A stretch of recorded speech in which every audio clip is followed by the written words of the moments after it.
চলছে উৎসবের মরশুম, সবাইকে জানাই শুভ দীপাবলি। আজকে রেসিপিটা কিন্তু আমার ভীষণ পছন্দের রেসিপি। তোমরা রেসিপিটা দেখো, আশা করি অনেকের সঙ্গে মতের মিল হবে। কারণ যখনই আমরা ইন্ডিয়ান বা মোগলাই রেস্টুরেন্টে যাই, স্টার্টারে কিন্তু এই রেসিপিটা আমরা অনেকেই অর্ডার করি, যার দাম কিন্তু বেশ খানিকটা বেশি, কিন্তু বাড়িতে বানালে খরচা হবে খুবই কম। তোমরা রেসিপিটা দেখো, ভালো লাগলে কিন্তু অবশ্যই আমাকে কমেন্ট করে জানিও।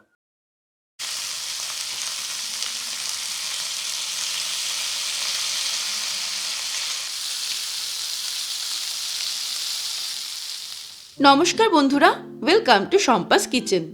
আজকে নিয়ে এসেছি রেস্টুরেন্ট স্টাইল ফিশ টিক্কা রেসিপি।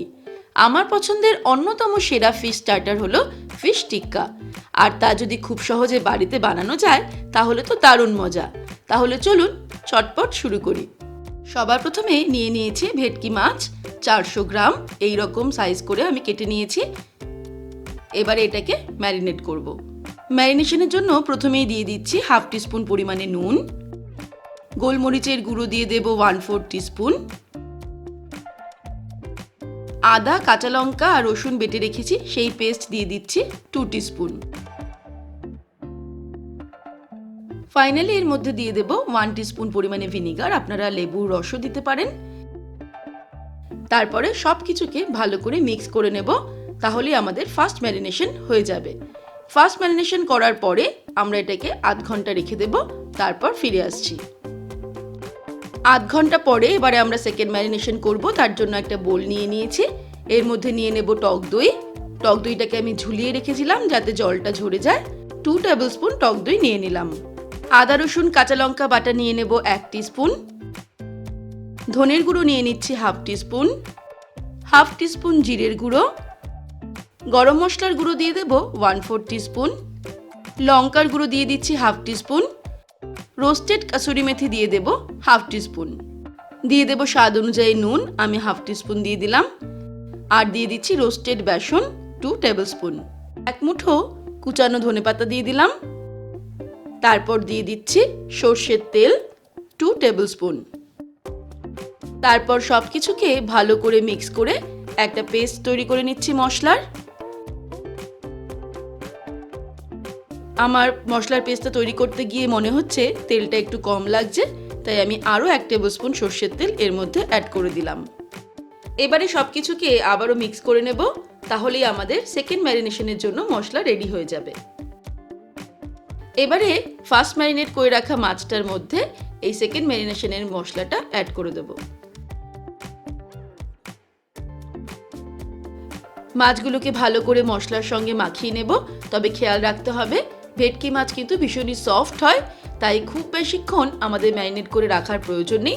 15 থেকে 20 মিনিট ম্যারিনেট করে রাখলেই হয়ে যাবে। সেকেন্ড ম্যারিনেশনও আমাদের কমপ্লিট হয়ে গেল। 15-20 মিনিট পর ফিরে আসছি। এই 15-20 মিনিটের মধ্যে আমি কিছু সবজি কেটে নিয়েছি, যেমন টুকরো করে কেটে নিয়েছি রেড বেল পেপার, ক্যাপসিকাম আর পেঁয়াজ। এটাকেও আমি সামান্য ম্যারিনেট করে নেব। এর মধ্যে দিয়ে দিচ্ছি 1/4 টিস্পুন গোলমরিচের গুঁড়ো, দিয়ে দিচ্ছি নুন, তারপর সামান্য পরিমাণে সর্ষের তেল ছড়িয়ে দিয়ে এটাকে একটু টস করে নেব। এবারে নিয়ে নিয়েছি কতগুলো স্কিওয়ার, এগুলোকে একটুখানি জলে ভালো করে ধুয়ে একটু ভিজিয়ে রেখেছিলাম। এগুলোর মধ্যে মাছগুলো গেঁথে নেব। প্রথমেই নিয়ে নিচ্ছি 1 টুকরো ক্যাপসিকাম। এই সাজানোটা নিজেদের ইচ্ছে মতো সাজানো যেতে পারে। তারপরে 1 টুকরো মাছ আমি গেঁথে দেব। মাছ গেঁথে নেওয়ার পর নিয়ে নিচ্ছি 1 টুকরো পেঁয়াজ, 1 টুকরো রেড বেল পেপার, আবারও 1 টুকরো মাছ আমি এর মধ্যে গেঁথে নেব। তারপরে ওপর দিয়ে আবারও 1 টুকরো ক্যাপসিকাম দিয়ে দিলাম,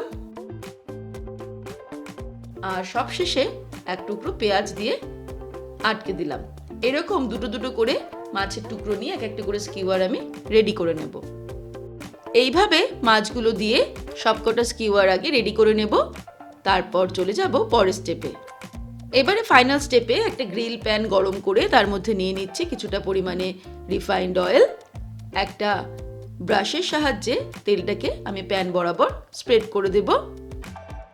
তেল গরম হয়ে গেলে এর মধ্যে আমি দিয়ে দেব তৈরি করে রাখা স্টিকগুলো। হাই ফ্লেমে রেখেই আমাদের এগুলোকে ফ্রাই করতে হবে। প্যানের সাইডে জমা হওয়া তেলগুলো মাঝে মধ্যে আমি এর ওপর দিয়ে ব্রাশ করে দেব, যাতে ফিশটা ড্রাই না হয়ে যায়। এবারে 1 মিনিট হয়ে গেলে আমি স্টিকগুলোকে উল্টে দেব।